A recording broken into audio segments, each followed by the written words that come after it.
Well, welcome to another episode of On the Couch with myself, Henry Jennings, from Marcus Today. And in this episode, I'm really happy to be joined by Kobe Hannock from Weebit Nano. Happy in more than one sense because obviously times are tough in Israel. And Kobe at the moment is, as he said to me, a refugee in South Africa with his mum. So I'm really delighted that he could spare the time today and talk to us about what's going on in the storage, chips and RAM storage, especially DRAM storage, which has been a big performer in the last few months. So welcome, Kobe. Thanks very much for coming on again. Thank you. Now, many of you will know Kobe from previous podcasts, but Kobe, I have to say, you don't look like you've got 45 years worth of experience, Kobe. You still look very, very young. You're obviously doing something right with your life. But Kobe is a very experienced professional in semiconductor and related industries, previously a CEO of Packet Light Networks and held VP worldwide sales roles at a variety of companies. So very well qualified and holds a Bachelor of Science in System Design from the Israel Institute of Technology. So I'm really looking forward to this chat. And as always, this is general advice only, so please do your own research, contact your own financial advisor regarding any of the thoughts, ideas or insights. So firstly, Kobe, it's good that you're somewhere safe and your family, I hope, is safe at the moment with the current situation. Can't be easy running a company in Israel, I guess, at any time, but now especially difficult, I would imagine. Yeah, it's definitely a challenge. Unfortunately, we're used to these challenges. I guess since October 7 and since the day I was born, we've been in these challenges all the time. So Weebit, like the rest of the industry, is set up for this. The employees are working now mostly from home. Most of them have shelter rooms in their homes, and so they can just focus on work and go to the shelter whenever the siren goes off. Our lab is in a shelter room itself, so the employees that go to the lab are protected there. It's definitely not a normal situation, but we've set up everything and we've done all the business continuity plans and all the other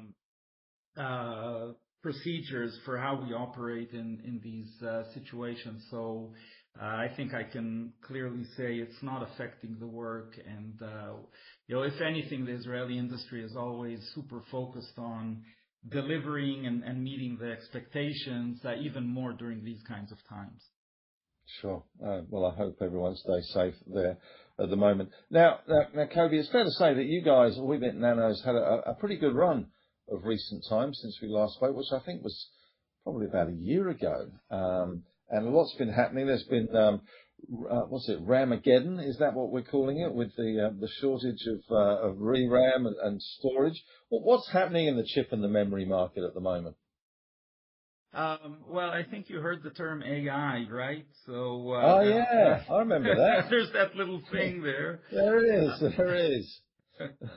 So, AI is the type of thing that no matter how much memory you throw at it, it just needs more and more and more, and the demand is crazy. But I do want to be exact. I don't want to be misinterpreted. There are two main markets. When you talk about memory, there are really two main markets or application areas, and we need to be very clear here. There's what's called discrete memory, which are memory chips that are 100% memory.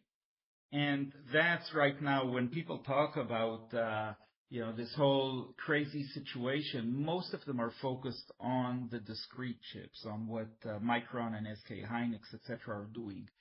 This is a domain that Weebit does plan to get to, but we're not there yet. The other domain is embedded memory, which also has huge demand right now because AI, many of the AI chips are actually looking for embedded memories, and they too need more and more memories. So the demand is on both sides. But most of what you hear in the papers and everything, what you read in the papers and hear in the news is about the discrete. But we are very, very happy to be in this domain, which has huge demand right now on all fronts. And your share price has been going pretty well in the last year or so. What was it, $2 or something? And now we're up to close to $5. So things have been going pretty well. What's been happening in the Weebit Nano world?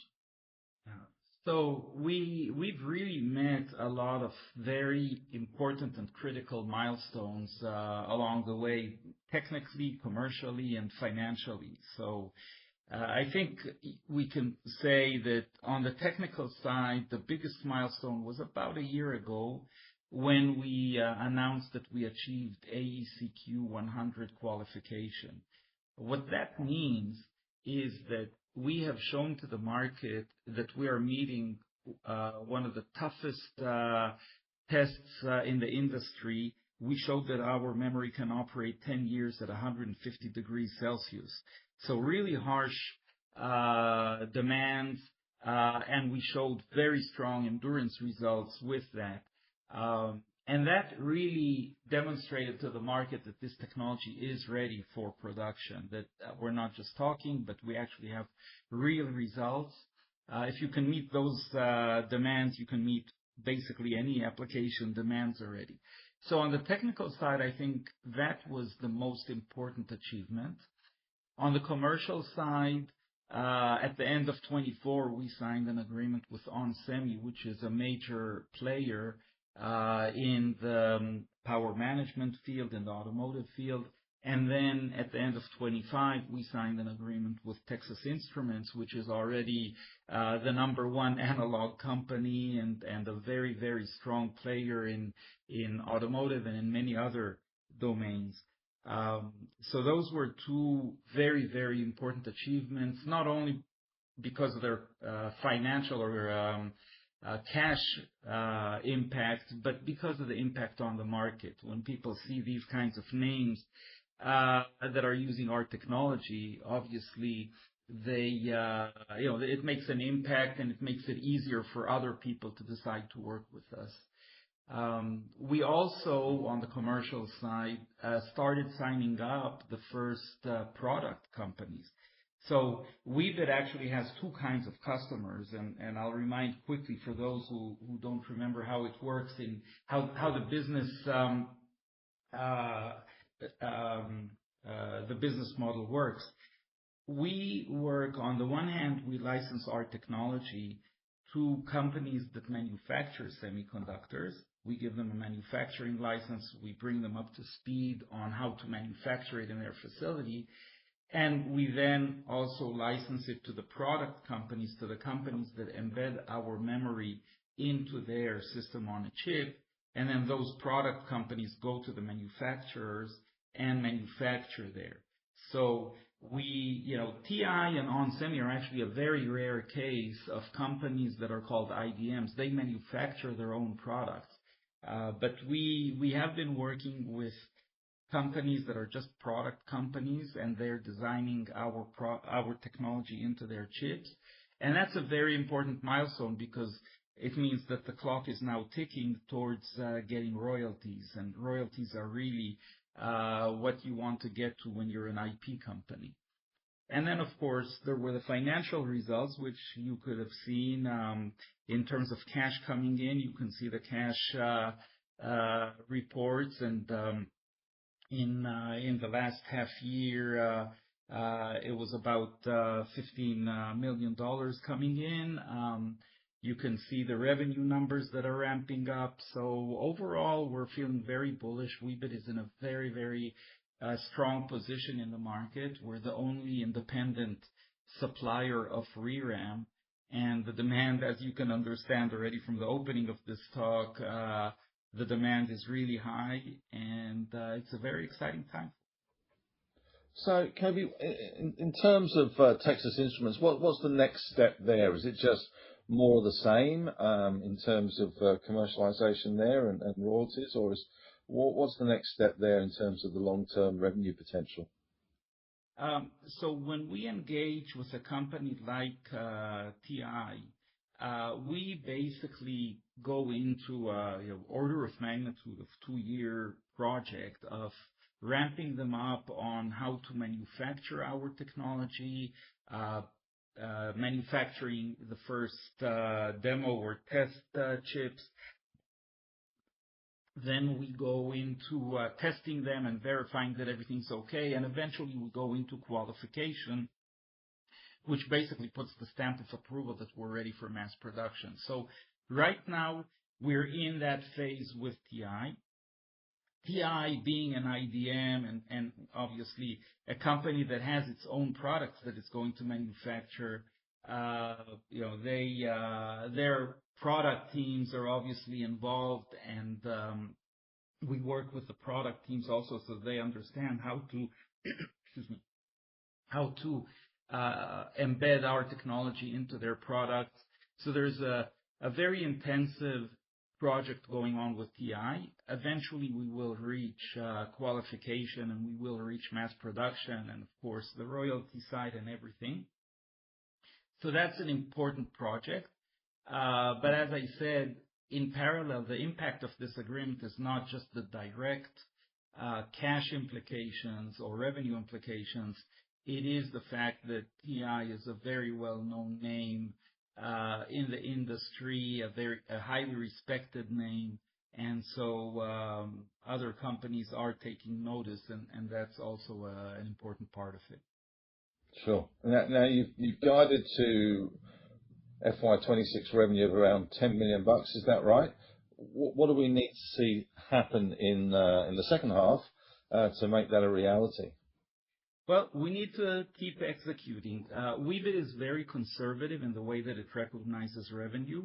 Some companies, as soon as a license payment comes in, they recognize it on the spot, and they have these big spikes of, oh wow, we've got so much revenue. I believe in being much more conservative and methodic. So Weebit recognizes the revenue that will come from a project like TI over the span of that project. So the license fee, the NRE, we actually recognize it over the span of that project. I mentioned 2 years order of magnitude or whatever. So with TI, with onsemi, with DB HiTek, it's with all of them, that's how we recognize revenue, and that's why I believe our revenue will be much more consistent and with less bumps along the way. So we need to continue to execute with all of these guys, finish the technology transfers, get to mass production eventually, and the revenue will be recognized as we progress with these. Obviously, we need to sign more, and the whole idea here is to bring on more customers so that we can see the revenue continuing to grow. And you're highlighting multiple agreements with product companies. How close are these to meaningful commercial revenue, do you think, going forward?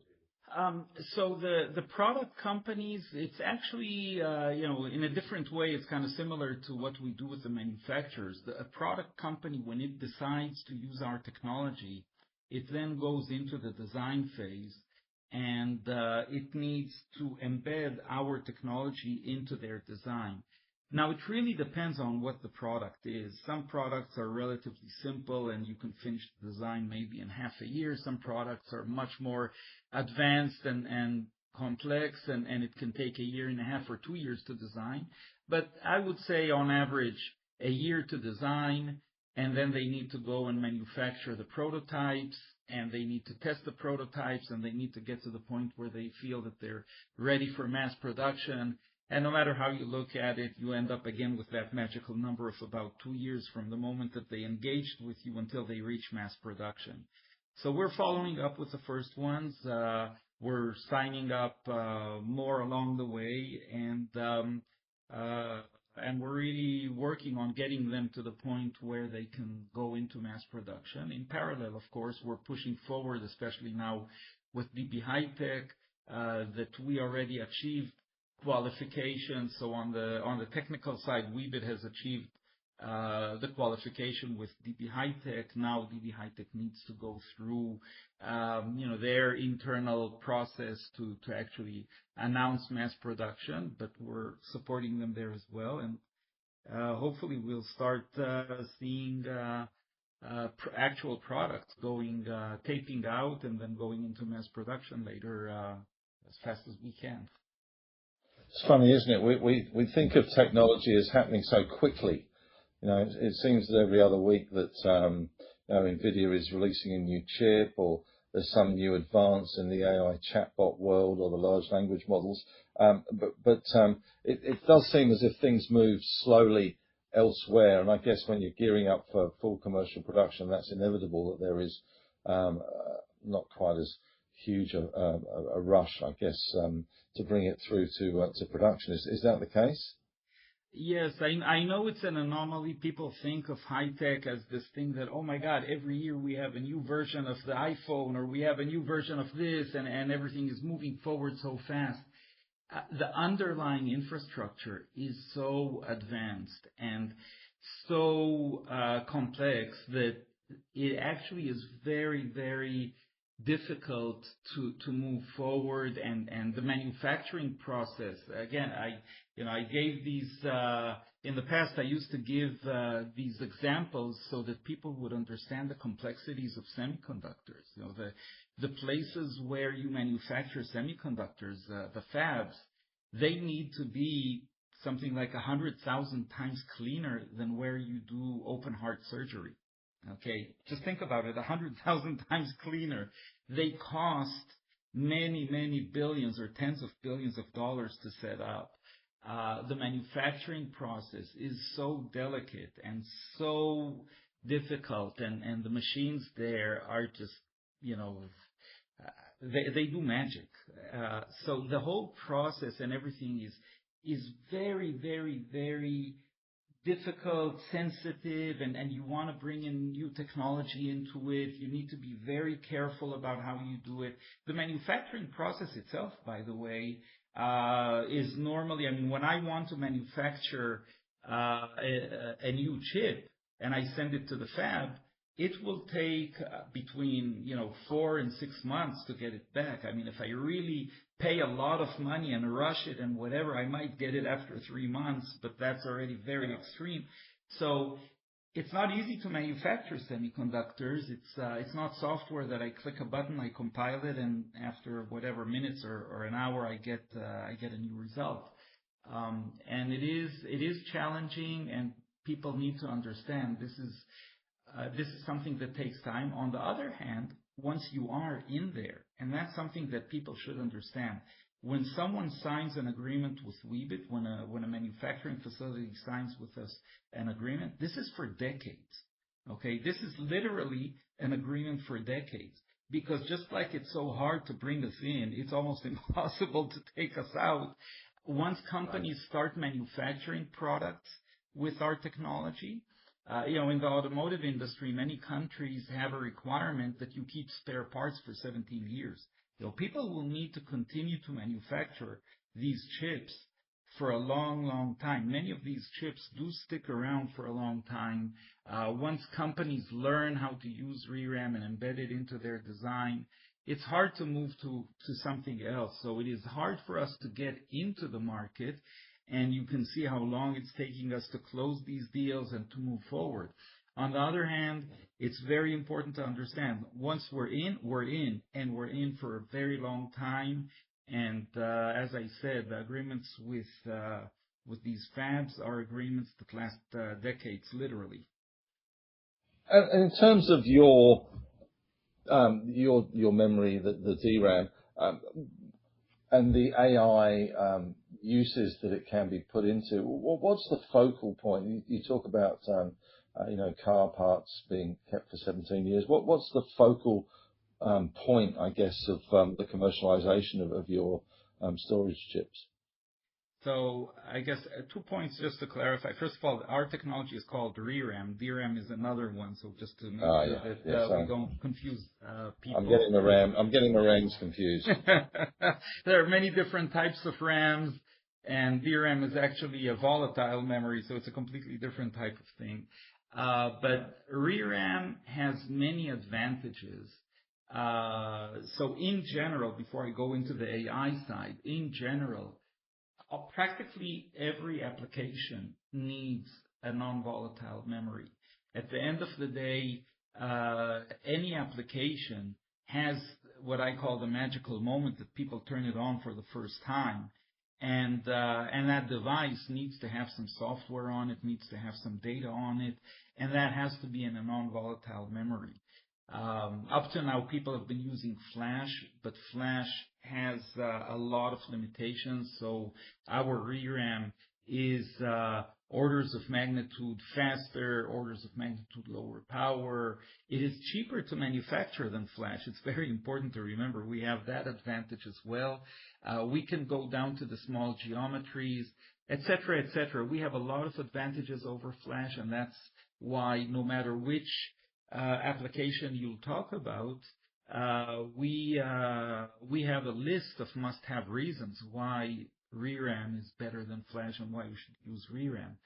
So in the automotive space, I already talked about the fact that we can operate at very high temperatures. If you look at IoT, we're very low power consumption, we're cheap and cheap to manufacture. So obviously for battery life, also we consume much less power. Again, medical, and I had a medical company that said we do this medical device, a pacemaker, and we don't want to operate on people just to replace the battery. So it's kind of they wanted that lower power consumption and making sure that the people will live longer than the battery. So different applications have different demands, but we really address them well. Obviously now the hot topic is AI, and ReRAM has a very big advantage. On the one hand, it is an analog type memory, which means that it actually can store multiple values and not just a 0 and a 1 if you work on it properly. And it is cheap to manufacture, and it can go down to the small geometries. So in AI is the more advanced designs normally, and those designs most of them are done below 22 nanometer, 22 and below. Flash cannot operate there. So you have that basic issue that if you want to have a non-volatile memory on your chip in an AI chip, you normally just don't have an option of Flash. And you need ReRAM. Now, there are, I normally look at it as a 4-stage solution. The initial stage is happening already right now, and it's very straightforward. People realize, in AI, there are two main activities. You first teach the system something, and then there's the inference where you actually use that knowledge.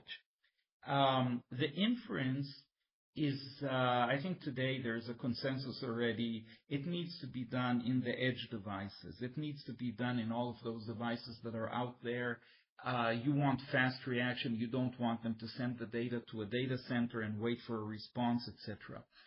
The edge devices are chips that are done at less than 22 nanometer, and they need to have those the coefficients that are used in AI in order to do all the computations in a non-volatile memory. Today, what people do is they end up having a 2-chip solution. They have a chip for the AI stuff, and then they have a separate flash chip where they keep the coefficients. When you turn the system on, you need to copy everything from the flash chip into the AI chip. So you start off with the fact that it's a 2-chip solution, which is obviously more expensive than 1 chip. You have a situation where the boot time takes long because now you need to copy everything into the AI chip. And while you're copying, by the way, you have a security issue because people can eavesdrop on that communication very easily. There are a lot of limitations there.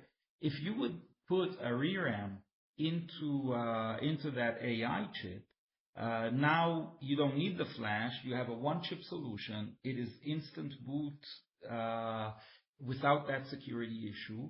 You make that chip now non-volatile. If the sensors aren't sensing anything, you can turn the system off and save power, and most of these things work on batteries. There are a lot of advantages, and this is something that is pretty straightforward and things that people are looking at today. But the hot topic today in the industry is what's called in-memory compute.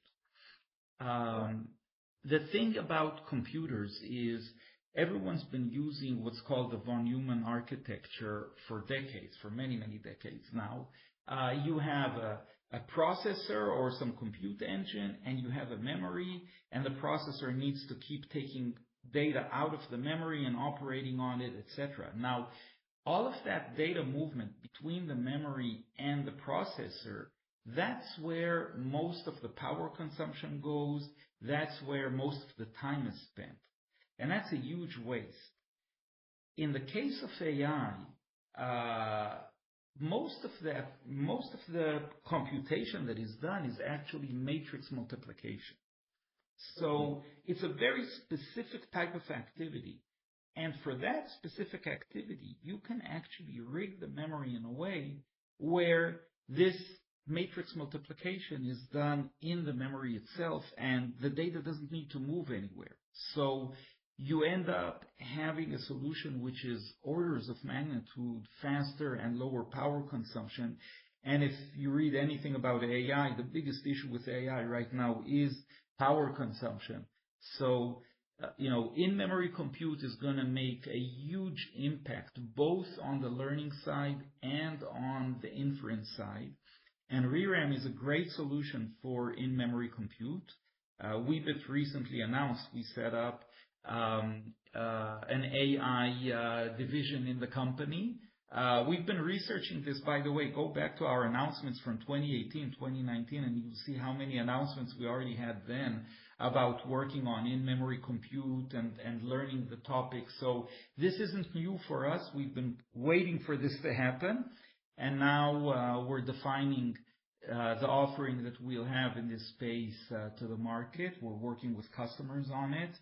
And we expect, I think we announced that we expect to have a first customer in this space this year already. Excellent. Now you got nearly $83 million in cash. How, the question I guess everyone always asks is how long is the runway in terms of the cash burn for that $83 million? Is that going to last until you get meaningful revenue through the door? Well, if you look at our reports from 2025, you'll see that our total expenses were roughly $35 million. However, we did get cash coming in from customers at about $20 million. So, we're in a good position right now. The expense rate is going up. We do need to invest more in supporting the customers, in improving the technology, but also we expect the cash coming in to go up. So overall, I think we're feeling very confident with our cash position. We definitely want to grow the side of the revenue and the cash coming in. That's fair enough. Now, Kobi, I'm going to ask you some opinions without notice, really, because I'm no AI expert, and I read so much in the papers about what's going on, how it's going to eat so many jobs, etc., and the amount of money that's being invested into this. Can you see a good ending to this? I know you're in the business, but when you take your Weebit Nano hat off, can you say, hey, look, you know what, this is going to be absolutely brilliant, and everyone's going to make huge strides and profitability and productivity, etc. Is it going to be great for humankind? I think it's really hard right now to answer that question, to be very honest. Like most of the big inventions in time, it can do wonders to help humanity, and at the same time it is very dangerous, and it all depends on us, how we use it and how we control it. And obviously there will be the quotes bad people who will take it and use it in a bad way. When they invented dynamite, they were thinking about all the good things that they could do with it, and then people also used it for some bad things. And AI is no different. It can really help us, and I think today the average person already uses ChatGPT to check things or to consult with on stuff or to generate all kinds of things. So it's going to be a great companion that enables us to do so many things that we really couldn't do before. At the same time, if misused, it can really cause also a lot of damage, and we'll need governments to control it, and we'll have to see how it evolves. It's a very good question, and I really hope that we manage to control it properly. Now, Kobe, just one final question, because this came up. I was giving a presentation to the Australian Shareholders Association last week, and one member said to me, if you were advising your kids on a career path, what would you? They asked me what I would advise, and I'm no expert, but if you got the same question, what would you advise the 18, 19-year-olds of now to focus on career-wise? Would it be your kind of business, or is it something more, I guess, hands-on? I talked about carpentry and plumbing and being an electrician. Jobs that seem to be relatively immune, I guess, to AI, although I suspect it won't be long before a robot can start unplugging your drains. Any advice for the young people listening out there?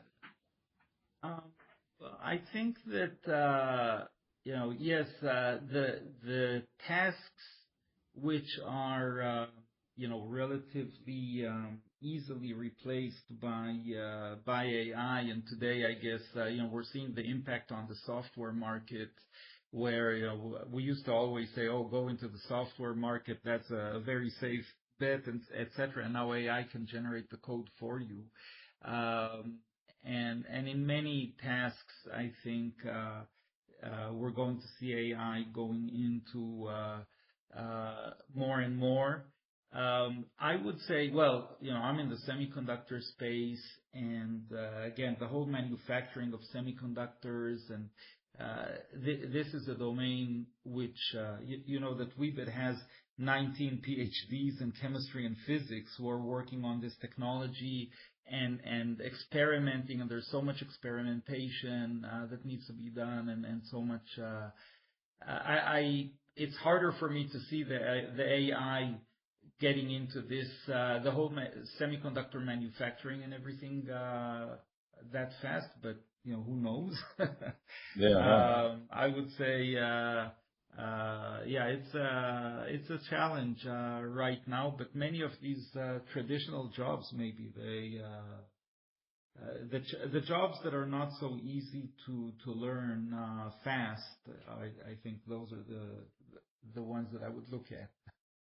Right. Okay. Well, hopefully there's a few young people listening to this one. Now, Kobe, we caught up a year or so ago, and we're now catching up now. If we fast forward a year, where would you like to see Weebit? What were the milestones you'd like to say? I'll tick those off this year.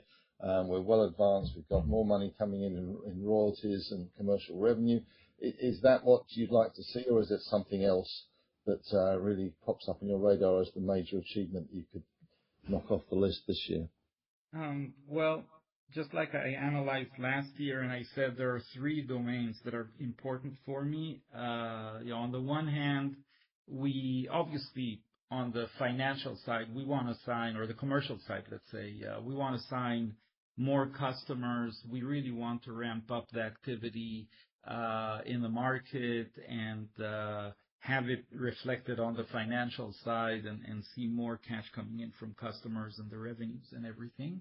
But I also want to see us continue to invest in improving our technology. At the end of the day, high tech is such a domain where the moment that you stop and you stand still, you're actually falling behind.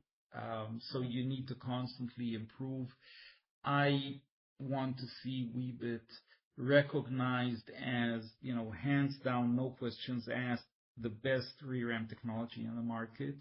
And that's what we're focused on, constantly improving the technology and getting to the point where it'll be a no-brainer for people to just go and say, oh, we need ReRAM, we go to Weebit. Well, Kobi, good luck with your next year. I'm sure, given the success you've had in the past year, I'm sure you'll be able to sit down next year with us and tick all those boxes. So thank you very much for chatting to us today. Please stay safe. I know it's a difficult time, and it's certainly a difficult time for your family. So hope everyone stays safe wherever they are, and best of luck with the project this year. Thanks very much again. Yeah. Well, thank you.